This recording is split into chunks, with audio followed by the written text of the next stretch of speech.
Welcome to the Your Stories podcast, where we hear candid stories from people conquering cancer. I'm your host, Dr. Mark Lewis, and I am delighted to welcome Brenda Brody to the podcast today. You may recognize Brenda as one of our Your Stories podcast hosts, but she actually has her very own cancer story to share. Today, we'll be diving into Brenda's experience facing stage 2 breast cancer and how she's using that experience to inspire others. Brenda, welcome to the podcast. Thank you so much. It's great to be here. So tell me a little bit about yourself, both so I can get to know you and so our audience sort of understands your personal background. I'm a single mom of a 19-year-old daughter. Been a single mom since she was 2. I also have a background in business and theater. I used to tour in musicals, but I have degrees in both business and the arts, which led me to the world I'm in now, which is producing meetings, conferences. But it led me to a world of producing product launches and sales meetings, which is kind of interesting because then hence I get cancer and add some knowledge in the background of what it takes to bring a drug to market. I'm working with physicians and doctors and patients through my career. So it's been an interesting journey professionally and personally. I am one of 3 girls born and raised in Washington, D.C., spent a lot of time in New York and around the globe, business-wise, and grew up in a family business. So my cousins are all my friends. And so we have a huge network of friends, which once we start talking about my journey, really made a big difference. You're quite the Renaissance woman. Thank you for that background. This is going to sound like a strange quote, at least who it's coming from, but Stalin, I want to be clear, I'm not a fan. Okay, he said, glad you're clear on that. Yeah, we don't want to make headlines here for the wrong reasons, but he said something really chilling that unfortunately I think is true in oncology. And he said, a single death is a tragedy, a million deaths is a statistic. And, the numbers around cancer are unfortunately so large that I think they become very difficult for our heads to comprehend. And so I think it's important to appeal to the heart. And I think storytelling is such an important narrative around that. And I think people really resonate with people like you who are willing to waive some of their own confidentiality and really make themselves vulnerable and share what they've been through. My life is an open book, so ask away. Okay. So I have this phrase I use, Brenda, called the tinnitus of terror, which means that when I first tell someone they have cancer, they tend not to hear very much after that. So I'm not in any way trying to bring back painful memories, but can you walk us through the experience of being first diagnosed? Sure. It was 2012. My daughter was 11. And I want to also mention that 2 years before, I lost my best friend and my dad to cancer. Dad had a 1.5-year battle and he was 85, which was devastating. But my girlfriend was very young. She was in her early 50s with 2 teenagers, and she had kidney renal that was stage 4 from the beginning, sent to NIH, and I helped her with her battle for 6.5 years, and it was heartbreaking. So I say that to say I learned a lot from her about battling cancer. So the day that I discovered my lump was a week before my yearly mammogram, and it was a Saturday, and my daughter and I were just hanging out, and she wanted her cell phone, and I reached over with my right arm, my left side, and I found a lump from the palm of my hand. I felt something. So I had a feeling I knew what I was feeling, but I called my best friend, and Monday morning, thanks to a girlfriend, I headed down to Sibley Hospital here in DC, where they had a record from years past of my mammograms. And I called Dr. Razavi on the phone. I happened to know her, and it was Hurricane Sandy, and she kept the center open. Wow. Quickly after the mammogram, she came back in and said, we need to do a sonogram biopsy. So we did the sonogram biopsy, and I had a strong suspicion it was cancer, though you still don't want to believe it. And then on October 31st, I got the call from the radiologist, in fact, that I did have cancer. And it was 3:00 in the afternoon. I'll never forget it. And my colorful life turned gray and black, and everything moved in slow motion. And I had to go take my daughter trick-or-treating and pretend nothing was wrong. Wow. And I had to figure out next steps, and also had to figure out something really important for me was how to tell my daughter and how to tell my best friend's children, who I had been very instrumental in and involved with since she had passed. like everyone that I mentor and talk to now that have been recently diagnosed, getting that call that you have cancer, whether you are kind of suspecting it or not, really changes your life forever. Yeah, you can't unring that bell. And that's why I think the language we use in oncology is so important. I've had patients sort of hang on my every word, but sometimes I'll use lesions, sometimes I'll say mass, sometimes I'll say tumor, and almost synonymously, but they tell me that they really hang on those definitions. Of course, the C word is the sort of heaviest of all. So the challenges that you faced after your diagnosis, of course, it's not strictly medical, it's also personal and familial. How did you negotiate that with your daughter and your family life? How did you continue sort of professionally? And just tell us a little bit about the challenges there. For me, it was an interesting challenge because I didn't know yet anything about my stage or my grade or anything like that. I had 4 lumps in my left breast. So they decided that I would meet with the surgeon and that I would have a lumpectomy because from the sonogram, the larger one came back cancer, the other 3 came back negative. But the radiologist had a hunch, and I'm grateful again for that she took it to the next level, and I had an MRI biopsy.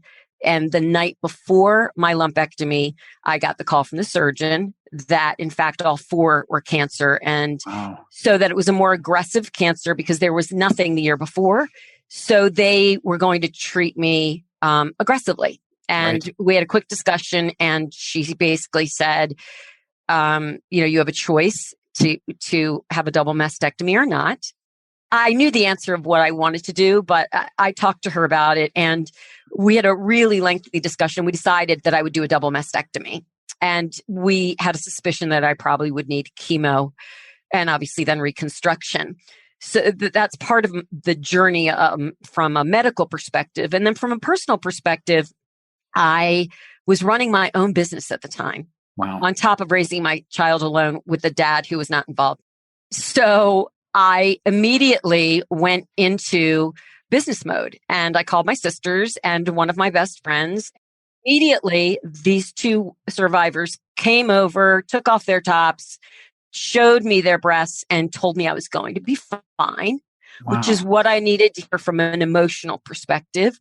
And then from a logistics perspective of how am I going to manage fighting cancer alone because I didn't have a spouse and I was running my business, and I'm an extrovert and I love people, but I became an introvert and I didn't want to talk to people.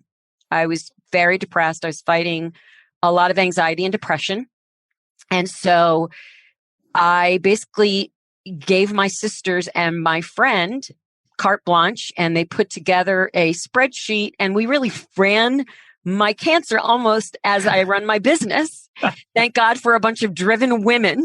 And I had chemo buddies and I had surgery buddies, and my family was, very supportive and involved all along, but I was home alone with an 11-year-old. Yes. And the school came through, and they found a parent that took my child because she went to a private school at the time for kids with learning differences, and it's not in our neighborhood.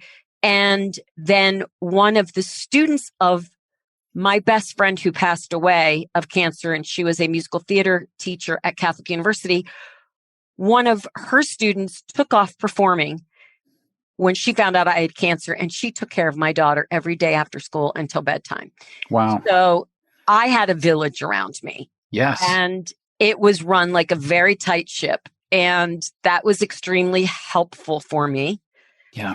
But I was grateful that I was able from the beginning, because I knew I was stage 2, grade 3, but I was able to tell people that I was going to survive. And I believed it because I watched someone who was stage 4, and I spent a ton of time at NIH. And so I knew that the difference between stage 2, even though I was grade 3 and it was very aggressive, and they knew they were going to have to do hardcore chemo on me, I still had a lot of hope. And that mattered from a mental state. Absolutely. Wow. There's so much to unpack there. I mean, first of all, as we sort of intimated at the very beginning, I think your professional skill set almost prepared you, if that's the right phrase, for one way to handle this pragmatically. Another thing that strikes me that you don't know about me yet, I don't think, is my wife is a physician. And I'm always struck by the phrase that, Ginger Rogers had to do everything Fred Astaire did, but backwards and in heels, right? So I think the degree of difficulty that your situation at the time when you were having to cope with cancer, running your own business, raising your daughter, largely, it sounds like on your own is really an incredible testament to what you and I imagine many women have to go through. There's the breast cancer community, which is sort of a model, I think, for support. That's incredibly remarkable to me that patients would come over and sort of literally and figuratively open themselves up to you so you could have some understanding of what it was going to be like. And also, I imagine sort of embody, again, quite literally what it's like to be on the other side of treatment. I've actually had patients, believe it or not, do similar things with stomas. So one of the great fears of many of my patients when they come to me, especially with cancers of the lower GI tract, is are they going to need a permanent or at least a temporary ostomy?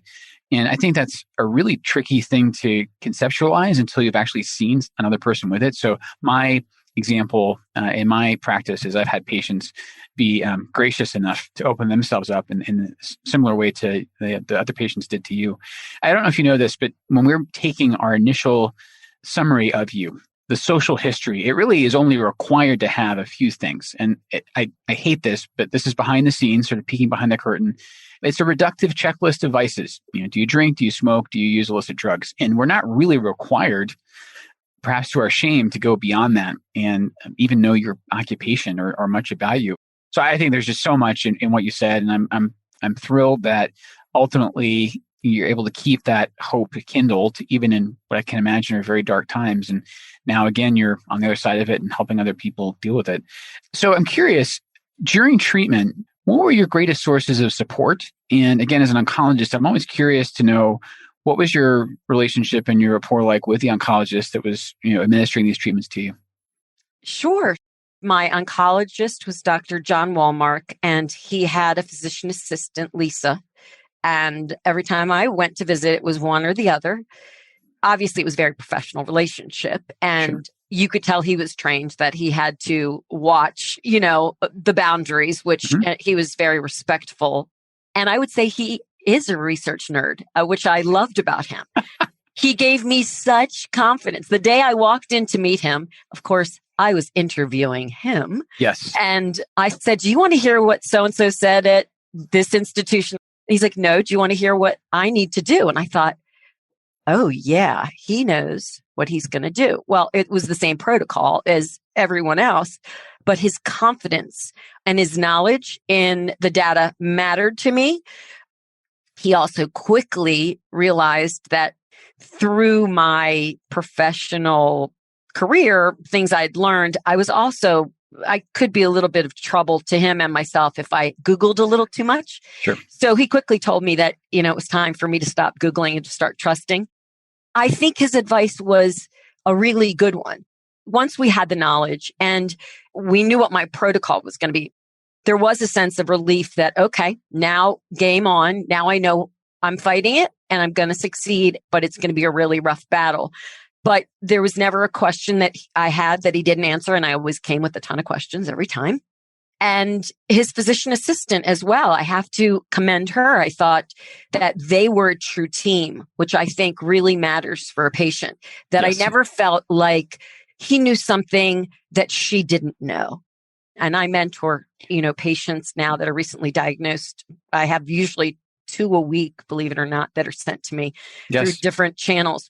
You go from anxiety, and the anxiety kind of went away for me during treatment, during my chemo treatment. I see this phenomenon quite a bit. Yes. You do. Yes. So the anxiety goes away, but the depression sets in. And for someone who's a people person, it freaked me out a little bit, but it really freaked out my family because no one knew what to make of it, how to help me. I did have a therapist. I did have a psychiatrist. They did put me on a nice cocktail to help me just get through it because my doctor was encouraging that I do something about that because it was a rough battle in the sense that I had every side effect that is known for each one of those chemo treatments. And so I would have my chemo on a Monday with a chemo buddy. Then I was falling downstairs. I decided I wanted to take my daughter to school one day. Well, that's just not possible when you're drugged up. And you just had chemo that day. So I, pulled over and passed out behind the wheel. So ER started seeing me a lot. So they started inviting me back. They found out that the dehydration was just so bad for me. So I was invited, as I like to say, on Wednesdays and Fridays to go back into the infusion room and spend a few hours getting some fluids in order to just get me through. Because I still hear them saying, we just want to keep you on time. We want to keep you on schedule. And we're going to do whatever that takes. And we're going to keep you out of the hospital. Yes. Something that I did during it, which I also encourage others, I think journaling is very therapeutic. Yeah. And I'm not a writer. I suck at writing, but I created an online blog that I thought was private, but I found out that if I sent it to you, you could send it to your cousins. So next thing I know, I'm being stopped on the street and I'm, talking about the hemorrhoids I had yesterday. I am a full disclosure chick, if you haven't figured it out. So I just told everybody everything because a lot of people wanted to know. And it was inspired by my friend who died. She was full disclosure too. And I think a lot of people learned a lot from going through it with me. As well as it also, I have a lot of people who love me and I feel grateful for it, but I didn't want to talk to people. I just couldn't handle just getting through my day. And I had employees. So I was still trying to work, even though I was going to meetings and I was 118 pounds, 5'6.5", and I looked so great. It was a nightmare of a year. As you know, we also have to have heart doctors and checking in on us during chemo. I had all my doctors following as well. And they said, like you were saying, that they learned a lot watching and reading from the patient perspective of what was going down and how I was being treated. But I'm grateful because I had incredible care. I had an incredible support system. There are things that if I wasn't trying to be so independent, now that I look back, I would have done differently to get more support for me and for my daughter. But, that's hindsight. And now, I'm trying to help others not make my mistakes. But chemo's rough.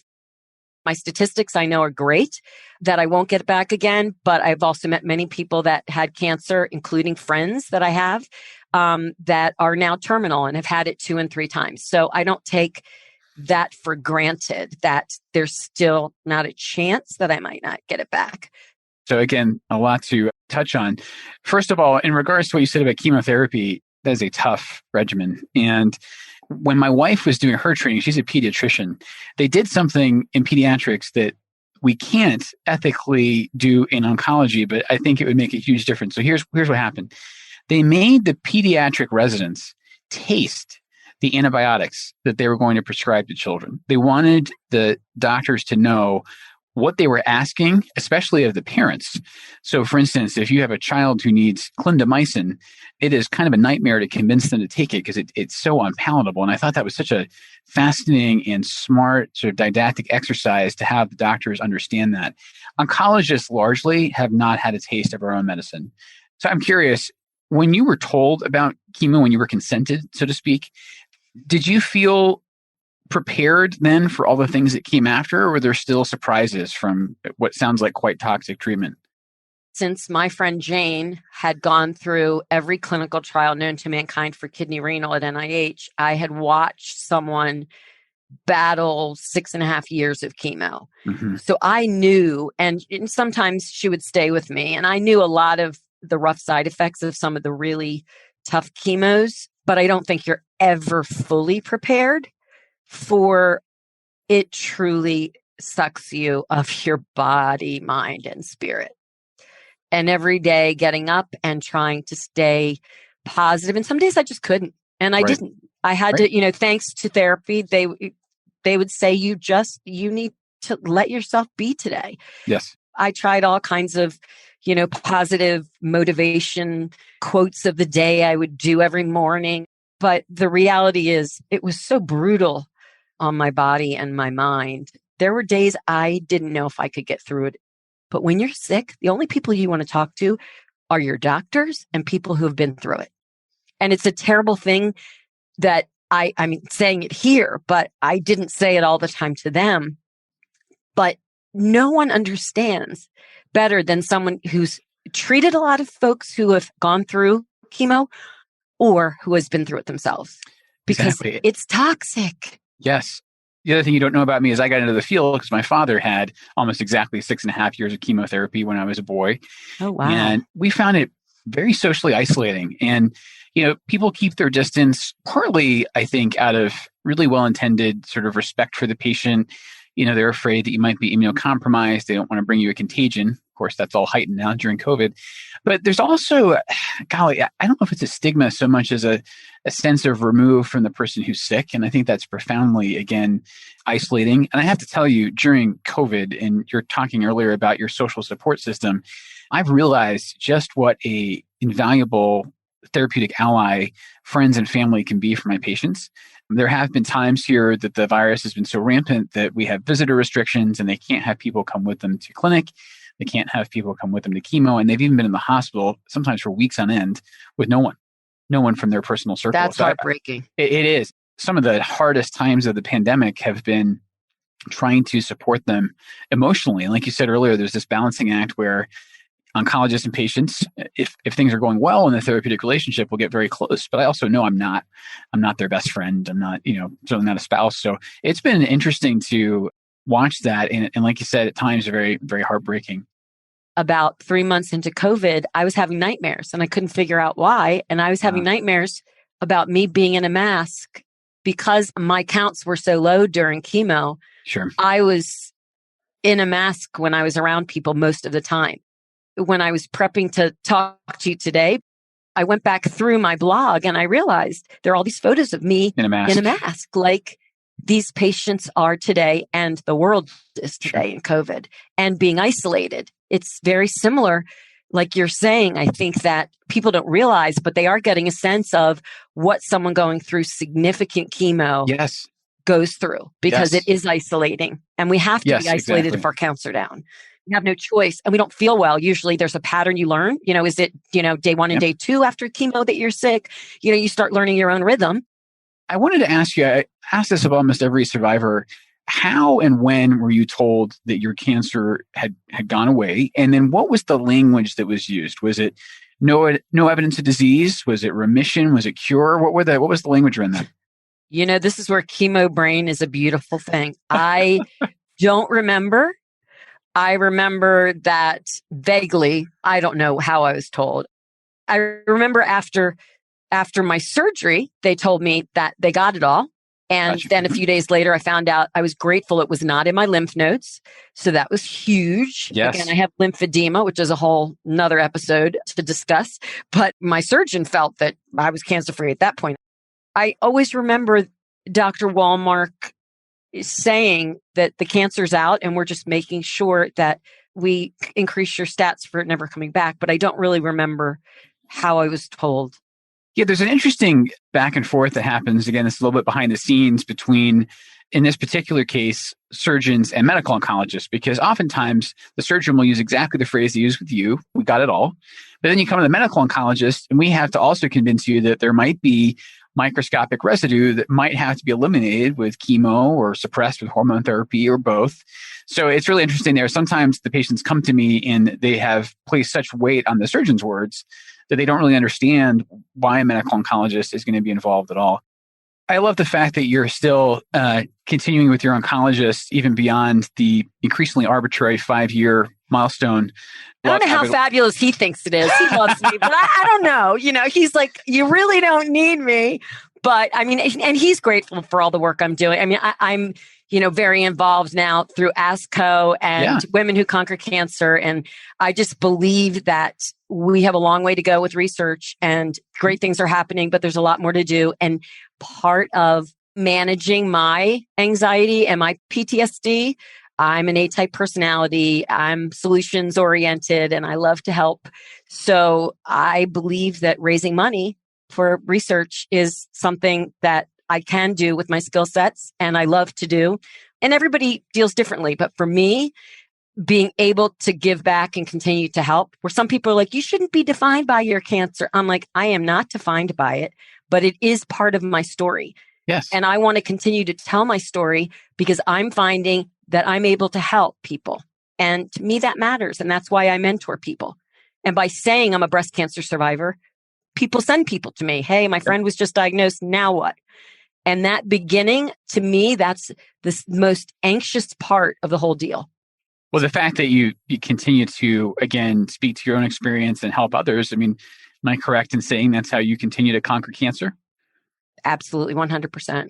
I mean, I'm not a doctor, but I do believe that the research is important because I have a lot of friends right now and family members that are terminal and they are being kept alive because of clinical research. I had an extra 2 years with my best friend, and for some significant, very, very close friends and family right now that are being kept alive for clinical trials, I know clinical trials matter. Well, thank you for testifying to that. I think it's very natural to think if you enter a clinical trial that you're going to be a guinea pig and that guys like me in white coats are going to loom over you. But honestly, and again, I think we should make this very explicit, short of dumb luck, the only way we make progress is really through very thoughtful research. And again, I'll speak to this. 100% agree. Right? On the personal side, my father's diagnosis with cancer was in 1987, and his treatment, again, at the time, it was, state of the art, but in just over a few decades hindsight, looks completely torturous and almost medieval in how indiscriminately toxic it was. Now, in my oncology practice, a lot of it is outpatient. Very few of my patients, and I realize this is different in the breast cancer community, actually lose their hair. We're much better able to control nausea. We're much better able to boost people's immunity. So a lot of the things have gotten dramatically better. Now, we have miles to go before we sleep. We cannot be satisfied with the current standard of care because, like you said, thousands, millions worldwide actually are still dying. And we can't rest on our laurels even while we celebrate how far we've come. So thank you for speaking to that, because I think hearing that from a patient, I think it's so powerful for other people to hear. And it's not a commercial. I mean, I truly believe it and I've seen it. Brenda, is there anything else that you want to say to our audience? Something I was thinking about talking about was lymphedema. I didn't realize that lymphedema was a thing. I had 3 lymph nodes taken out and they were not cancerous. Right. And so we were so busy treating everything else and getting through my surgeries and getting through my chemo that I didn't realize that there could be a chance that for life I would be suffering from lymphedema, which for those that don't know, my arm swells. And thanks to Kathy Bates, again, who is an all-star now in bringing awareness to lymphedema. I don't have my sleeve on right now, but most days I do wear my sleeve. And I take it off for meetings because I'm tired of feeling like the victim. I'm tired of, I don't mind people asking questions, but I'm tired of people feeling I'm different and that they have to take care of me because I'm okay. But lymphedema is a real thing. And some days I'm in a lot of chronic pain and my arm by nightfall is completely swollen. And I've had 3 different lymphatic massage therapists from 3 different significant institutions try and help me. And it's not getting better. And, they have some surgeries that are potential. And I'm not ready for another surgery. I've had too many. Right. But I think that lymphedema education is something I feel should be talked about sooner in the process. Yeah, it's such a vexing and chronic quality of life issue for so many people that have otherwise been cured of their breast cancer. I think you're so right about education, because I do think a lot of these long-term effects sort of get lost in the initial focus on just getting through that short-term period. And lymphedema is absolutely a huge issue for so many women with breast cancer. Interestingly, you should know the concern then actually gets transmitted to my gastrointestinal patients. And so it's very common. In fact, it's standard of care for colon cancer patients to have at least 12 intra-abdominal lymph nodes removed with their surgeries. You've done such a good job educating about lymphedema that some of my patients are worried it's going to happen to them, and I have to explain it's a completely different lymphatic distribution. But I want you to know the word about lymphedema is getting out there. That's great news. And I'm glad to hear it, and something I deal with daily and I don't talk about often. But I thought that for those that might be listening for this, that it's so important to know that they're not alone, because it is something. And like we talked about, once you get through all the medical stuff, I'm single, I'm trying to date. When do you start telling someone? Right. Now, luckily for me, I don't care as much, but I do feel for people that are single that are inhibited, that aren't outgoing like me and aren't, no filter, full disclosure, that have to share these things. Because even for me, you have to decide, when are you going to share it? You share it soon, but when are you going to share it? And you want to share it in a way that someone doesn't feel sorry for you, because you spend so much time feeling like people feel sorry for you when you're going through it, that now you don't want to be that victim. You want to live life to its fullest. But these are all things that make us survivors, are part of, things that we have to deal with emotionally. Thank you so much for speaking to that. I had the experience of my cancer diagnosis coming 8 years into my marriage. And so at that point, it was, I'm married to a physician, and, we had vowed, in sickness and health, but she didn't know, the day that we were on the altar saying that to one another, what exactly that was going to mean. So I don't share the same perspective with you on relationships. And I can only imagine what disclosure up front feels like. So Brenda, one of the topics that really has become very important in oncology, not that it always wasn't in the last decade, is financial toxicity. So can you speak to that aspect of your care, if you don't mind? When I got the call that I had cancer, I was lucky because, there are so many people that don't have financial resources. I've had a great career. I was stable financially. And for that, I was lucky. But what I didn't realize was that trying to run a business, trying to raise a kid that was in a private school for learning differences, and she's doing fantastic. She's at college and she's doing great now. But it's because I spent the money to make sure that she got the education that she needed. But I was so used to taking care of myself financially that I had a bookkeeper for my business, but I did not have anyone making sure my bills were paid on time. And I could have used it at the time because I was sick and I wasn't growing my company that year that I was sick. So I was in need of some financial resources because having cancer is expensive. It's extremely expensive. And I had very good health insurance. I'm grateful, but it did set me back significantly. And by the time I figured it out, I could not collect on my disability insurance that I had been paying in for a long time. So my message and in sharing this is that if you are the one that is responsible and you have no backup plan for making sure that all your finances are being taken care of, I should have asked for help. Anybody could have taken it over for me, and I would have been in a different place than I am today because of it. And cancer did set me back financially. I'm grateful because I'm healthy, but I think about all those people who don't have the resources that I had and the positions that they're put in when they're trying to raise kids and trying to take care of their jobs, their kids, and their finances alone. So I encourage people to ask for help. And in the interest of full disclosure, Brenda, oncologists get little to no training in how to help patients with their finances. I often tell my patients there's the practice of medicine, which is what I've been training and practicing. And then there's the business of healthcare, which frankly, I'm very ill suited to help them navigate. And so I actually think that sometimes comes off almost as insensitive that we're not talking about cost. But I think you're onto something, because I don't think it's the oncologist's responsibility. You guys have to save lives. But if there were people that could mentor and guide people from a financial perspective when they're going through these treatments, it'd be huge.